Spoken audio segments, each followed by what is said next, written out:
Natutuwa po ako sa may-ari nito kasi nga po halos araw-araw siyang dumadalaw dito. Halos araw-araw din po ako may nakikitang pusa dito na nakabantay sa may puntod. Sino yun?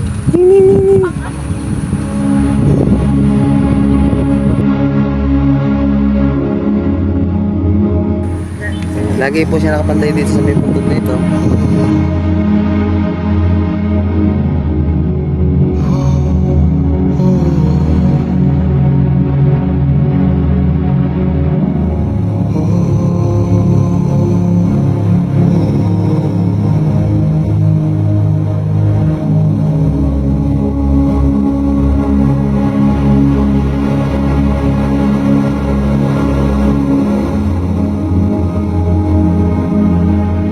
Ito po kasi ay isa sa mga puntod na inaalagaan ko.